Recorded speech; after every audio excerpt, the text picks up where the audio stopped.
أعوذ بالله من الشيطان الرجيم. بسم الله الرحمن الرحيم. حميم تنزيل الكتاب من الله العزيز العليم غافر الذنب وقابل التوب شديد العقاب ذي الطول لا إله إلا هو إليه المصير. صدق اللہ العظیم. یہ سورۃ المؤمن ہے اور مکہ مکرمہ میں نازل ہوئی ہے. وہی خمس و ثمانون آیہ، اور اس میں تقریباً 85 آیات ہیں. وتسع رکوعات، اور 9 رکوع ہیں. نام کی مناسبت یہ ہے کہ آگے آپ پڑھیں گے تقریباً 3-4 رکوع میں آل فرعون میں سے ایک شخص ایمان لایا تھا، تو اس کا اور فرعون کا مکالمہ اللہ تعالیٰ نے ذکر کیا ہے. ظاہر ہے فرعون اپنی قوم کو غلط راستے پر لگانے میں تھا، اور وہ جو مرد مومن تھا وہ اپنی قوم کو، یعنی آل فرعون کو راہ راست پر لانے کی کوشش میں تھا. تو اسی کی مناسبت سے اس کا نام سورۃ المؤمن رکھا گیا ہے. ابھی میں یہ پڑھ رہا تھا، جب مطالعہ کر رہا تھا تو آپ حضرات کی برکت سے ایک بات ذہن میں آئی، وہ عرض کر دیتا ہوں. حروف مقطعات کے حوالے سے ویسے تو آپ پڑھتے رہتے ہیں کہ معنی پڑھ چکے ہیں کہ کیا مطالب ہیں اس کے، اور جب یہ آئیں گے تو ہم واللہ اعلم بمرادہ پڑھنا ہے. لیکن اس صورت کے آغاز میں آپ دیکھ رہے ہیں کہ اللہ تبارک و تعالیٰ نے کچھ جملے ذکر کیے ہیں، خاص کر اپنی صفات کے حوالے سے.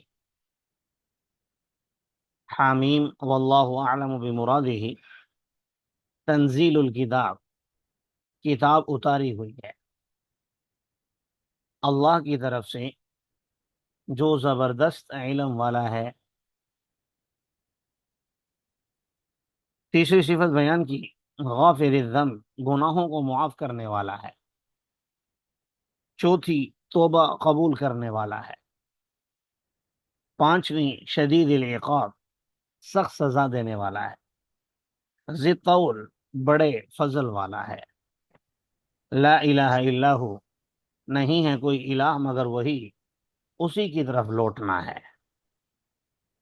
تو میں جب یہ الفاظ پڑھ رہا تھا تو ذہن میں یہ بات آئی کہ ظاہر ہے ہر جملے کا دوسرے کے ساتھ مطلب جڑا ہوا ہے، وہ تو میں عرض کرتا ہوں ابھی. لیکن حامیم تو حروف مقطعات میں سے ہے، اس کا اس کے ساتھ کیا مقصد ہے جڑے ہونے کا؟ تنزیل الکتاب من اللہ، تو تفاصیل تو وہی ہیں جو آپ پڑھ چکے ہیں. لیکن ایک بات میرے ذہن میں ہی بس وہ عرض کرنا چاہتا ہوں کہ انسان جب اس دنیا میں آتا ہے تو وہ لا علم ہوتا ہے، اسے کسی بھی چیز کا علم نہیں ہوتا. قرآن نے بھی اس کو بیان کیا ہے، علمہ البیان، کہ انسان کو بولنے کا طریقہ اللہ نے سکھایا. تو حامیم جیسے حروف مقطعات میں سے ہے اور اس کا معنی معلوم نہیں ہے، تو انسان بھی جب پیدا ہوتا ہے تو اسے بھی کچھ معلوم نہیں ہوتا. اور اس میں گہرائی میں اگر آپ جائیں تو یہ اشارہ کیا گیا کہ اپنی زندگی میں اگر آپ اس کتاب کو نہیں پکڑیں گے جو اللہ نے اتاری ہے، تنزیل الکتاب، جو اللہ نے کتاب اتاری ہے، اگر آپ اس کو نہیں پکڑیں گے تو آپ پھر پوری زندگی حامیم ہی رہیں گے، یعنی لا علم ہی رہیں گے. بہرحال ایک بات تھی جو کسی کتاب میں نہیں پڑھی، ابھی مطالعے کے دوران ذہن میں آئی، میں نے عرض کر دی. اب آگے جو جملوں کا مطلب ہے وہ ایک دوسرے سے جڑا ہوا ہے، اس کا میں نے جوڑ دیا ہے. وہ یہ ہے کہ اللہ تعالیٰ نے انسان کو پیدا کر کے یوں ہی بے راہ روی کے لیے نہیں چھوڑا، بلکہ اس کی ہدایت کے لیے اللہ نے کتاب کو اتارا. پھر مشرکین مکہ کے اعتراضات آپ جانتے ہیں، تو فرمایا کہ یہ کتاب کسی کاہن کی طرف سے، کسی لوہار کی طرف سے، کسی شاعر کی طرف سے نہیں، بلکہ اللہ جل جلالہ کی طرف سے ہے، جو زبردست علم والا ہے۔ تو اب ہر انسان کے ذہن میں آتا ہے جب اتنی بڑی ذات ہے تو میں تو گناہ گار انسان ہوں، میں تو بہت سے گناہ کر چکا ہوں، مجھے اب کیا کرنا چاہیے؟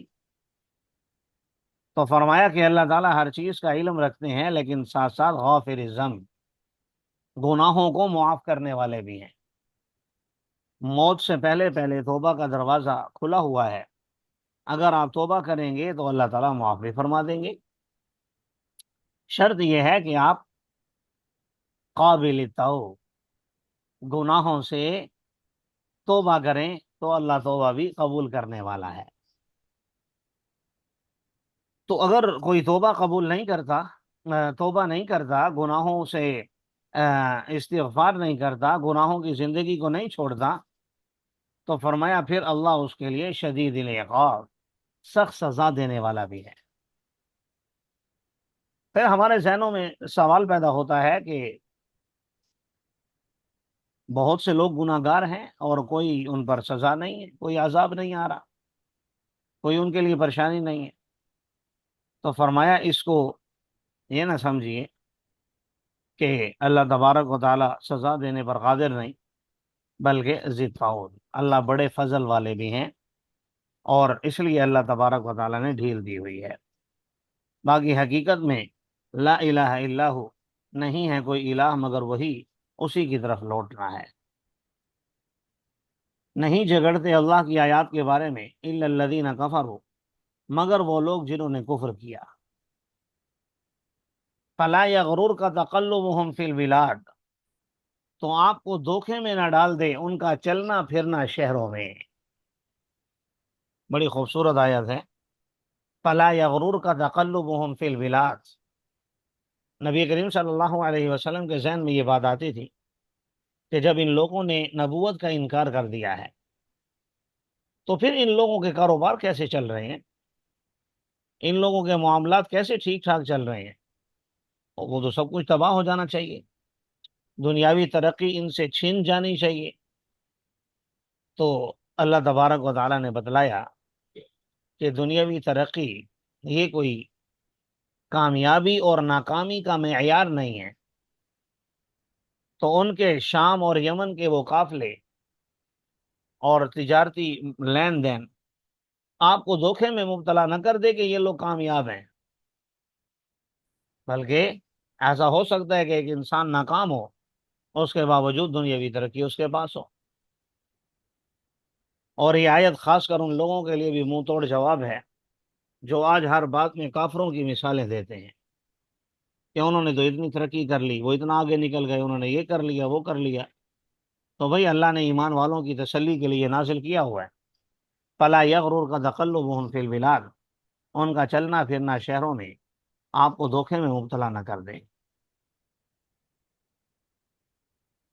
آگے پھر مثال کے طور پر پہلی قوموں کا ذکر کیا کہ وہ لوگ بھی بڑی کامیاب تھے، بڑے آگے تھے، جھٹلایا ان سے پہلے قوم نوح نے، اور ان کے بعد لشکروں نے۔ ہر امت نے اپنے رسول کا ارادہ کیا تاکہ وہ اسے پکڑ لیں۔ پکڑنے کا مطلب نقصان پہنچائیں یا اسے اس علاقے سے نکال دیں، یا جو بھی ان کے بس میں ہے وہ کر لیں۔ وجادلوا بالباطل، اور انہوں نے جھگڑا کیا باطل کے ذریعے، اور لیدحضوا بہ الحق، اور باطل کے ذریعے اس انداز میں جھگڑا کیا تاکہ اسے حق کے ساتھ خلط ملط کر دیں، عام آدمی کو پتہ ہی نہ چلے کہ صحیح کیا ہے اور غلط کیا ہے۔ آج کل کے جو ہمارے لبرل مسلمان ہیں، یا مولویوں میں بھی ظاہر ہے، نیک بھی ہیں بد بھی ہیں، تو جو بد کردار یا علماء سو کا جو مزاج ہے تو وہ یہی کام کر رہے ہیں، وجادلوا بالباطل لیدحضوا بالحق، کہ حق کو ایسا گول مول کر دیا جائے باطل کے ساتھ کہ پتہ ہی نہ چلے صحیح کیا ہے غلط کیا ہے۔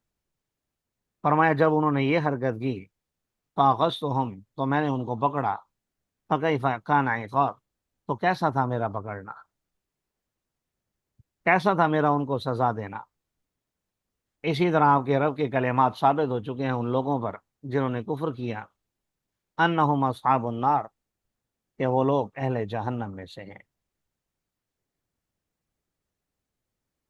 اللہ تعالی ہم سب کی حفاظت فرمائے۔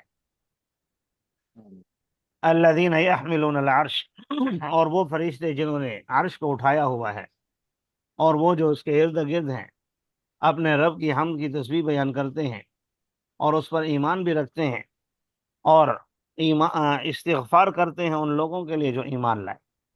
اصل بات یہ بیان کرنا مقصود تھی کہ کافروں کا انجام تو جہنم ہے، لیکن یہ وہ لوگ ہیں ایمان والے جن کے لیے عرش کو اٹھانے والے فرشتے بھی ان کے لیے مغفرت کی دعا کرتے ہیں اور کہتے ہیں ربنا وسعت كل شيء رحمہ وعلما، اے ہمارے رب آپ تو وسیع ہیں ہر چیز کو رحمت اور علم کے اعتبار سے، تو معاف کر دیجئے ان لوگوں کو جنہوں نے توبہ کر لی اور آپ کے راستے کی اتباع کر لی، اور انہیں جہنم کے عذاب سے بچا لیجئے۔ اے ہمارے رب انہیں داخل کیجئے ہمیشگی کے ان باغات میں جس کا آپ نے ان سے وعدہ کیا ہے، اور ان لوگوں کو بھی جو ان کی اولاد میں سے ہیں، ان کی بیویوں میں سے اور ان کی آبا و اجداد میں سے۔ ذریات کا مطلب اولاد، آبا کا مطلب دادا پردادا۔ انک انت العزیز الحکیم، یقیناً آپ تو زبردست حکمت والے ہیں۔ واقعہم السیئات، ان کو تکالیف سے بچا لیجیے۔ یہاں برائی سے مراد گناہ نہیں ہے یا گناہوں کا بدلہ ہوگا، کیونکہ مراد یہاں پر قیامت کا دن ہے کہ قیامت کے دن کی جو تکالیف ہیں، جو پریشانیاں ہیں، اس دن ایمان والوں کو بچا لیجیے۔ ومن تق السیئات، اور جسے آپ نے بچا لیا برائیوں سے اس دن یقیناً آپ نے اس پر رحم کیا۔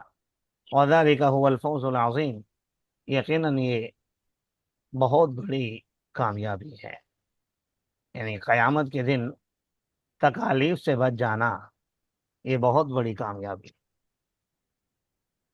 یہ تو حال ہے ایمان والوں کا قیامت کے دن، اور دنیا میں بھی کافر ان کے لیے استغفار کرتے ہیں، فرشتے ان کے لیے استغفار کرتے ہیں۔ باقی کافر لوگوں کا کیا حال ہے؟ تو کافر لوگوں کا حال قیامت کے دن یہ ہوگا کہ ینادون لمقت اللہ اکبر من مقتکم انفسکم، کہ انہیں پکار کر کہا جائے گا، اعلان ہوگا کہ اللہ کا بیزار ہونا تمہارے اپنے آپ سے بیزار ہونے سے زیادہ برا ہے۔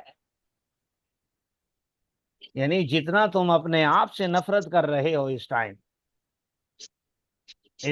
جتنی تمہیں اپنے آپ سے تکلیف ہو رہی ہے، ظاہر ہے جب انہیں پتہ چلے گا کہ اب انہوں نے جہنم میں جانا ہے تو اس وقت ان کا حال کوئی اچھا نہیں ہوگا۔ تو اس موقع کے لیے، بلکہ دنیا میں بھی اگر آپ دیکھیں تو انسان سے کبھی کبھار ایسی خطائیں ہو جاتی ہیں، ایسی حرکات ہو جاتی ہیں جس کی وجہ سے وہ اپنے آپ سے نفرت کرنے لگتا ہے۔ بلکہ اگر آپ محسوس کریں تو ہر گناہ کرنے کے بعد، گناہ کرتے ہوئے تو بڑی لذت آتی ہے، بڑا اچھا لگتا ہے، لیکن جب ایک بار انسان گناہ کر لے تو گناہ کرنے کے بعد بسا اوقات وہ اپنے آپ سے نفرت محسوس کرنے لگتا ہے۔ تو قیامت کے دن جب اہل جہنم کو، کافروں کو بتایا جائے گا کہ تم نے جہنم میں جانا ہے اور یہ تمہارا ٹھکانہ ہے، تو اس وقت یہ لوگ اپنے آپ سے نفرت کرنے لگیں گے کہ یہ ہم نے کیا کر دیا، یہ ہم سے کیا ہو گیا۔ تو اس وقت اعلان ہوگا کہ بھائی جتنی نفرت تم اپنے آپ سے آج کر رہے ہو، اللہ تم سے زیادہ نفرت کر رہے ہیں۔ من مقتکم کا ویسے معنی میں نے کر دیا لفظی بیزار ہونا۔ کیوں اللہ تعالیٰ تم سے بیزار ہیں، کیوں نفرت کر رہے ہیں؟ اذ تدعون الی الایمان فتکفرون، جب تمہیں ایمان کی طرف بلایا جاتا تھا تو تم انکار کر دیتے تھے۔ اس وقت یہ اقرار کریں گے، اے ہمارے رب، ربنا امتنا سنتین واحییتنا سنتین، تو نے ہمیں 2 مرتبہ موت دی، 2 مرتبہ ہی تو نے ہمیں زندگی دی، ہم اپنے گناہوں کا اعتراف کرتے ہیں، فہل الی خروج من سبیل، تو کیا بچنے کا کوئی چانس ہے؟ لفظی ترجمہ ہے، کیا نکلنے کی طرف کوئی راستہ ہے؟ 2 زندگیاں، ایک تو آخرت کی زندگی، ایک دنیا کی زندگی۔ 2 موتوں سے مراد مفسرین نے لکھا کہ ایک یہ موت جو ہر انسان مرتا ہے، اور ایک زندگی سے پہلے کی موت، کیونکہ موت نام ہے نہ ہونے کا، ختم ہو جانے کا۔ تو جب آپ نہیں ہوتے تو اس وقت بھی آپ پر گویا موت طاری ہوتی ہے۔ هل اتى على الانسان حين من الدهر لم يكن شيئا مذکورا، کہ انسان پر ایک طویل عرصہ ایسا گزرا جب وہ قابل تذکرہ چیز نہیں تھا، تو لیکن تھا، موجود تھا، لیکن اس کا تذکرہ نہیں تھا، تو اسے بھی موت سے تعبیر کیا ہے۔ بہرحال بعض نے برزخی زندگی کی جو موت ہوگی، یعنی نفخہ اولا کے وقت، بعض نے وہ موت مراد لی ہے، لیکن جو بھی ہو تو یہ اس وقت اعتراف کریں گے لیکن کوئی فائدہ نہیں ہوگا۔ یہ اس وجہ سے ہوا کہ جب تمہیں اللہ وحدہ لا شریک کی طرف بلایا جاتا تھا، کفر تو تم انکار کرتے تھے، اور اگر اس کے ساتھ شریک کیا جاتا تو تم اس پر ایمان لاتے تھے۔ فالحکم للہ العلی الکبیر، اب فیصلہ تو اللہ ہی کے پاس ہے، اللہ ہی کے لیے ہے جو کہ بلند و بالا ہے۔ تو اس وقت جب یہ ڈر کر اور یہ سب کچھ کر کے مان لیں گے، تو اللہ تعالیٰ فرما رہے ہیں کہ بھئی دنیا میں ہی ڈر جاؤ، وہی ہے جو تمہیں اپنی نشانیاں دکھلاتا ہے اور تمہارے لیے آسمان سے رزق کو بھی اتارتا ہے، لیکن وما یذکر الا من ینیب، اس سے نصیحت حاصل نہیں کرتا مگر وہی جو اللہ کی طرف رجوع کرتا ہے۔ رجوع کرنے کا کیا طریقہ ہے؟ فرمایا فادعوا اللہ مخلصین لہ الدین، اللہ کو پکارو خالص ہو کر اس کے لیے دین کو، اگرچہ کافروں کو اچھا نہ لگے۔ یعنی تمہارے یار دوستوں میں بھی بعض ایسے ہوں گے جنہیں تمہاری عبادات اچھی نہیں لگیں گی، تمہارا عالم بننا اچھا نہیں لگے گا، تمہارا یہ آن لائن کلاسیں لینا انہیں شاید پسند نہ ہو۔ میں یہ نہیں کہہ رہا کہ آپ کے وہ یار دوست کافر ہیں، یہ مقصد نہیں ہے، لیکن عمل ان کا یہ کافروں والا ہے اگر ایسا کوئی ہے۔ اور ظاہر ہے ہمارے یار دوست ایسے ہوتے ہیں، نبی کریم صلی اللہ علیہ وسلم نے ارشاد فرمایا جب بھی تم میں سے کوئی دوستی لگائے تو وہ دیکھ لے کہ کس سے دوستی لگا رہا ہے۔ کیوں؟ کیونکہ ہر شخص اپنے دوست کے مذہب پر ہوتا ہے، ہر شخص اپنے دوست کے مذہب پر ہوتا ہے، اس لیے بہت سارے دوست ہوتے ہیں جو نماز نہیں پڑھنے دیتے، عبادات نہیں کرنے دیتے۔ اللہ تعالیٰ ایسے تمام لوگوں سے ہم سب کی حفاظت فرمائے۔ تو وہ اللہ کیسا ہے؟ رفیع الدرجات، بلند درجات والا ہے، عرش والا ہے، اور روح القدس جبرائیل علیہ الصلاۃ والسلام کو القاء کرتا ہے اپنا حکم جس پر چاہتا ہے اپنے بندوں میں سے، یعنی پیغمبر جسے بنانا ہو، لینذر یوم الطلاق، تاکہ وہ ڈرائے، یعنی آنے والا پیغمبر ڈرائے ملاقات کے دن سے۔ وہ ملاقات کا دن کیا ہوگا؟ یوم ہم بارزون، جس دن وہ سب ظاہر ہو جائیں گے رب کے سامنے۔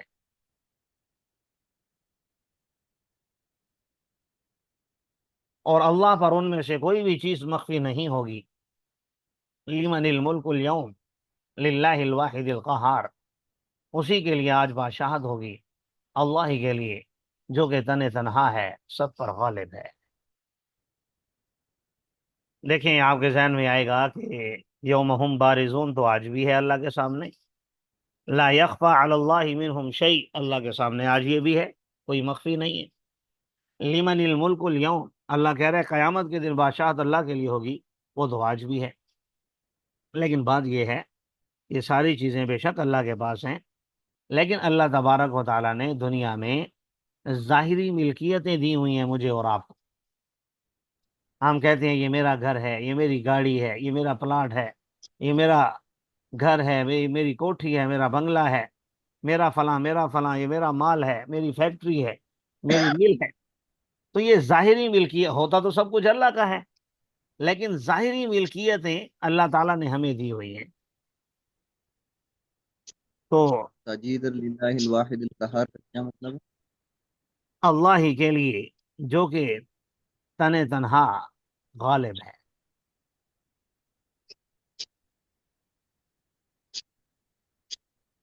تو میں عرض کر رہا تھا کہ یہ ظاہری ملکیتیں اللہ نے ہمیں دی ہوئی ہیں، وگرنہ حقیقت میں سب کچھ آج بھی اللہ کا ہے۔ بے شک۔ بلکہ ایک مرنے والے نے کہا کہ 2 گز صحیح، یعنی دنیا میں تو میرا کچھ نہیں ہے، سب کچھ میں ورثاء کو دے کے جا رہا ہوں، 2 گز صحیح مگر میری ملکیت تو ہے، 2 گز صحیح مگر میری ملکیت تو ہے، اے موت تو نے مجھے زمیندار بنا دیا۔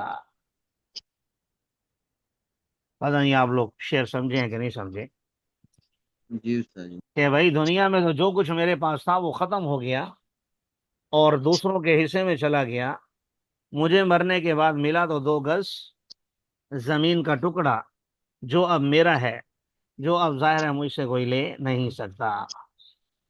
لیکن جس زمانے میں میں اور آپ جی رہے ہیں تو آپ دیکھیں تو آج کل تو وہ قبر کا ٹکڑا بھی ہمیشہ کے لیے نہیں ہوتا، بلکہ اسی کو کھود کے دوبارہ ہماری جو ہڈیاں پڑی ہوں گی وہ سائڈ پہ کر کے کسی اور کو دفنا دیں گے۔ بہرحال مجھے اچھا لگا، میں نے عرض کر دیا کہ 2 گز صحیح مگر میری ملکیت تو ہے، اے موت تو نے مجھے زمیندار بنا دیا۔ الیوم تجزا کل نفس بما کسبت، آج ہر نفس کو بدلہ دیا جائے گا اس عمل کا جو اس نے کمایا ہوگا۔ لا ظلم اليوم، یہ اب اعلان ہو رہا ہے، پیچھے تو احوال بیان ہو رہے تھے نا کہ ایمان والوں کے ساتھ کیا ہوگا اور کافروں کے ساتھ کیا، اب اعلان ہے الیوم تجزا، آج ہر نفس کو بدلہ دیا جائے گا اس عمل کا جو اس نے کمایا ہوگا، آج ظلم نہیں ہوگا، اور یاد رکھو اللہ جلد حساب لینے والے ہیں۔ وَأَنذِرْهُمْ يَوْمَ الْآزِفَةِ، ان کو ڈرائیے آنے والے دن سے جب کلیجے حلق میں آ جائیں گے۔ لفظی ترجمہ تو ہے جب دل گلے میں آ جائیں گے، لیکن محاورہ اردو میں یوں ہے جب کلیجے حلق میں آ جائیں گے، کاظمین، اور وہ اندر ہی اندر گھٹ رہے ہوں گے، ما للظالمین من حمیم ولا شفیع طاع، نہ ظالموں کا کوئی دوست ہوگا، نہ کوئی سفارشی جس کی اطاعت کی جائے، یعنی جس کی سفارش قبول کی جائے۔ یعلم خائنۃ الاعین وما تخفی الصدور، اللہ جانتے ہیں خیانت کرنے والی آنکھوں کو اور ان چیزوں کو بھی جنہیں تم اپنے سینوں میں چھپاتے ہو۔ میں تو یہ کہتا ہوں کہ یہ آیت انسان کو، گھر میں ہم لگاتے ہیں مختلف چیزیں، یا بعض لوگ شوقین ہوتے ہیں، تو بہرحال گھر میں جو ہم چیزیں لگاتے ہیں تو اس میں یہ سمجھتا ہوں کہ ہمیں یہ آیت لکھ کے لگا لینی چاہیے کہ ہم جب بھی گھر میں آئیں یا باہر جائیں یا جہاں بھی ہمارے پاس گناہ کا موقع ہو کرنے کا، تو وہاں ہمارے سامنے یہ آیت ہونی چاہیے، یعلم خائنۃ الاعین۔ آپ یہ دیکھیں نا، اللہ تعالیٰ نے آنکھ کا ذکر کیا، خیانت تو ہاتھ بھی کرتے ہیں، زبان بھی کرتی ہے، کان بھی کرتے ہیں، پاؤں بھی کرتے ہیں، ہر چیز کرتی ہے، ہر چیز خیانت کرتی ہے، لیکن اللہ نے خاص طور پر آنکھ کا ذکر کیا، کیونکہ آپ ہاتھ سے شرارت کریں گے لوگوں کو پتہ چل جائے گا، پاؤں سے کریں گے کہیں جائیں گے پتہ چل جائے گا، آپ کچھ سن رہے ہیں پتہ چل سکتا، لیکن آنکھ کا اشارہ آپ یہ سمجھتے ہیں کہ شاید کسی نے نہیں دیکھا۔ ایک اور پوائنٹ بھی اس میں ہے، یہ بھی کہہ سکتے ہیں کہ باقی تمام اعضاء کی جو خیانت ہے وہ جڑی ہوئی ہے آنکھ کے ساتھ۔ ظاہر ہے آپ جب کسی کو دیکھتے ہیں پھر اس سے بات بھی کرتے ہیں، پھر اس سے نمبر بھی مانگتے ہیں، پھر اس سے ملاقاتیں بھی، اب جتنی بھی خیانتیں بعد میں ہو رہی ہیں تو اس کی بنیادی وجہ آپ کی آنکھ بنی ہے۔ اور آج کل لوگ کا نظریہ یہ ہے، خاص کر کو ایجوکیشن میں جو بچیوں کو پڑھاتے ہیں، لڑکے لڑکیاں اکٹھے، منع کیا جائے تو بھائی مولویوں کے ذہن گندے ہیں، دل صاف ہونا چاہیے۔ ہم تو اسے اپنی بہن سمجھ کے اس کے ساتھ بیٹھتے ہیں، بعد میں جب وہ بچی کسی کے ساتھ بھاگ جاتی ہے یا اس کے ساتھ جب کوئی معاملہ بنتا ہے، پھر ماں باپ رو رہے ہوتے ہیں، بھائی کیا ہو گیا ہمارے ساتھ۔ تو ہمیں اتنا آزاد خیال نہیں بننا کہ ہم دین کے احکامات کو پس پش ڈال دیں صرف تعلیم کے حصول کے لیے۔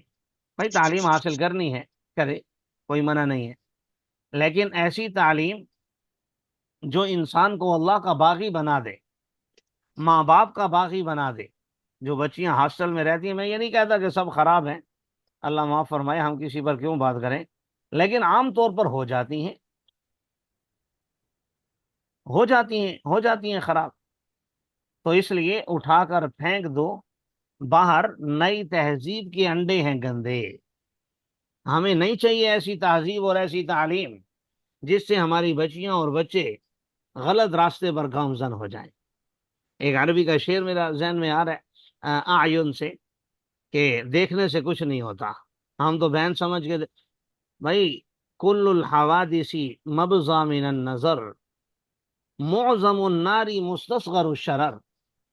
ایک عربی شاعر نے کہا، کل الحوادث مبزا من النظر، کہ ہر حادثے کی ابتدا نظر سے ہوتی ہے، ومعظم النار مستصغر الشرر، اور بسا اوقات چھوٹی سی چنگاری بڑی آگ بھڑکا دیتی ہے۔ اللہ تعالی ہم سب کی ہر قسم کی خیانتوں سے حفاظت فرمائے۔ واللہ یقضی بالحق، اور اللہ آمین۔ حق کے ساتھ فیصلہ فرمائیں گے، اور وہ معبودان باطلہ جنہیں وہ پکارتے ہیں اللہ کو چھوڑ کر، وہ کسی چیز کا فیصلہ نہیں کر سکتے۔ یقیناً اللہ سب کچھ سنتے بھی ہیں اور سب کچھ دیکھ